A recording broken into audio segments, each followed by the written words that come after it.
Hey, kid. I'm putting together a crew. Who are these guys? Han Solo, Lando Calrissian. You look good. You in? That's yes. You might wanna buckle up, baby.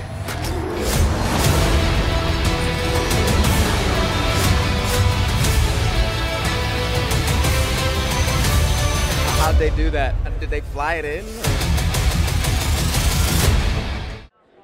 It's kind of like a dream.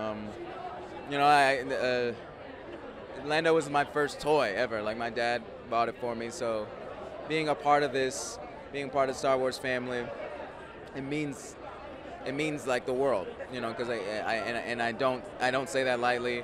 You know, I'm a fan myself, so I appreciate all the fans. I appreciate how much people care about it, and like, you know, you just want to make a good movie and have fun with the people in it. So like, it just feels great. It's like a dream. Oh yeah, I was like, the best part about this movie is that no one else can fit the suits I was wearing. There's a suit at the end of this movie that I'm like, I would wear that out. It's like it's all white. I love it, but I would wear it out. Like, it's nice having all of those capes, and also you start to fall in love with capes in general. I'm like, why don't people wear capes anymore? I understand maybe it's a little hard to get your hands out, but they look so fresh. You really can't top a good cape. I just love the way it looks. It feels like a very edgy film, and I feel like there's enough there to satisfy like anybody who's ever wondered about Han and Lando. You know, you know, there's so much about Han in this movie that, you know, you connect with, that with anybody who's young and you're starting to figure it out. So I just hope that people really connect and like they're interested in this world, because I would love to be a part of this world again. It's really great. Yeah, the film experience with other people in a dark room is like, there's nothing like it. You know, there's a surprise and a shock you're just not gonna get alone, you know, on a small screen. It's a communal experience. Like, it's an event. So I'm really looking forward to it. It's so exhilarating. It's just insane. You get these like different waves of realizing you're in a Star Wars movie. First of all, they give you the job and you're like, oh my God, I'm in a Star Wars movie. And then you get on set for the first time and you're like, oh my God, I'm in a Star Wars movie. And then suddenly you're here and it's a press sign that's longer than the Oscars, and you're like, I'm in a Star Wars movie.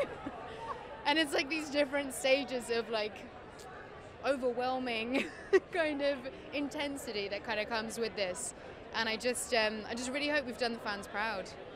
I know, it's just really, it's scary in one sense because it's so loved and it's so precious, and Han is a character that is so loved by me, by everyone, by the world of Star Wars, and so taking it on is scary, but I know we've done it justice. And when I first read the script, I was just tingling with excitement because everything just makes sense, and you're like, yes. So it's just really satisfying. It's just really kind of, yeah, it's a beautiful thing to be a part of, and I'm really, really very lucky to be standing here today.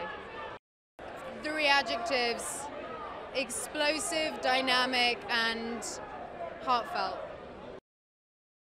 It's so great. It's so exciting. It's been a couple years of working on it, and it feels wonderful to finally get to show it to fans.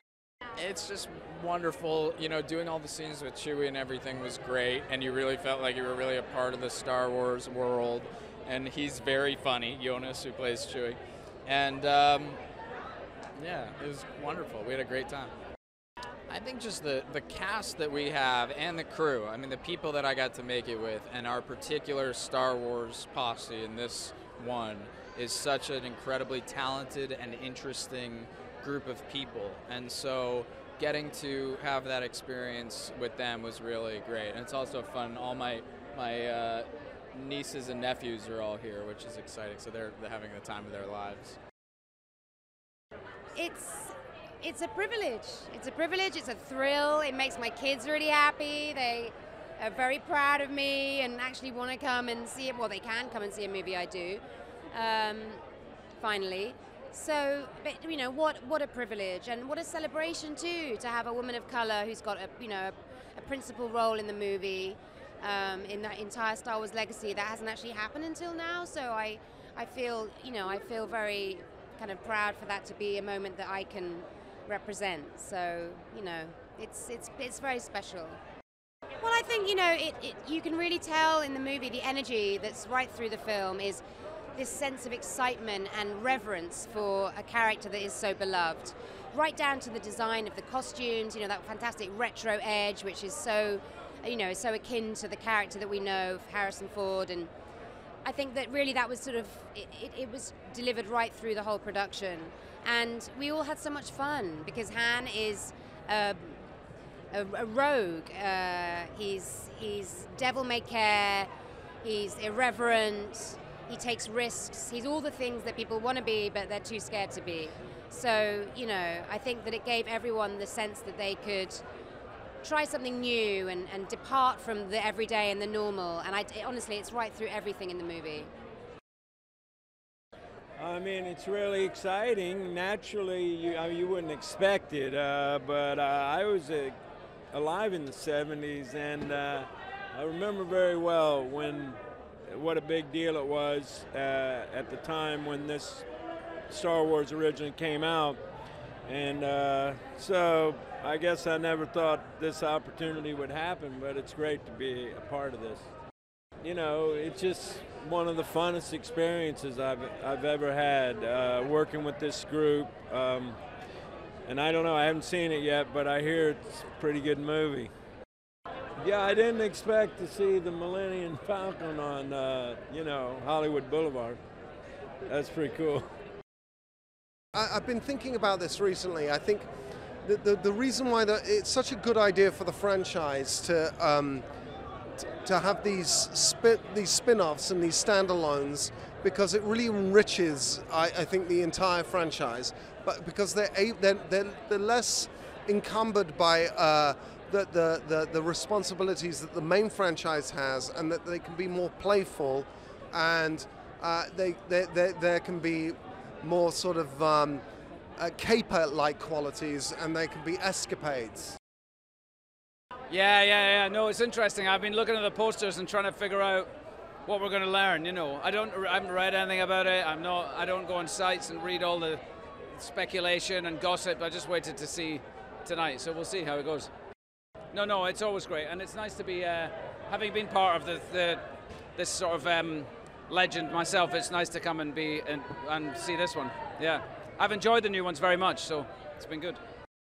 I think you can't help but be intrigued about what created these people and those friendships. I think what was so beautiful about the films in the first place is they just jumped straight in. You just have this untold history, and that's just given this wonderful opportunity to be able to go back and have a little bath in what happened before, which is exactly what these films are. But it's such an adventure tale, and there's so much love and heart in it. And I think it's going to break people's hearts and warm the cockles for everyone.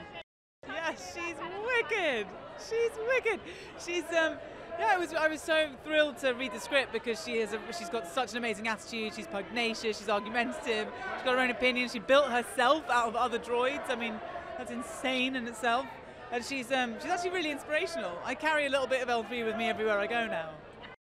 Oh my God, so much. I think there's so many unique relationships in this film, outside of the central one that we know about, but there's so much imagination and love has gone into what makes these partnerships work. Literally partners in crime, but also it's a very romantic film, actually, I think, from a friendship point of view and from a romantic point of view. I think it's going to really steal people's hearts. You know, it makes so much sense for this movie. Because you know it's all about fun. It's all about fans. Tonight we're finally getting to share it with some fans. This is something I've been waiting for a long time, and I'm very, very pumped. Well, this story was something that Larry Kasdan dreamed of writing. This is the 4th Star Wars movie that he's written on, but this is the one he's been dying to do for years. Long before Disney acquired Lucasfilm or any of those things, this is a story that he believed was something to really offer fans that would take advantage of everything that we've learned about this great iconic character, and yet still surprise audiences. And so I think it's a terrific adventure story, and I was really, really thrilled to be a part of it. I think that there are twists and turns that are unexpected. I think the relationships in this movie in addition to the action and the excitement and that drama, I think the relationships are, you know, there's heart, there's a lot of humor and comedy. I can't wait to hear an audience laugh with this movie in the way that I think that they will, and go on this journey with young Han Solo, this defining adventure. So I think there are a lot of surprises in store for the audience.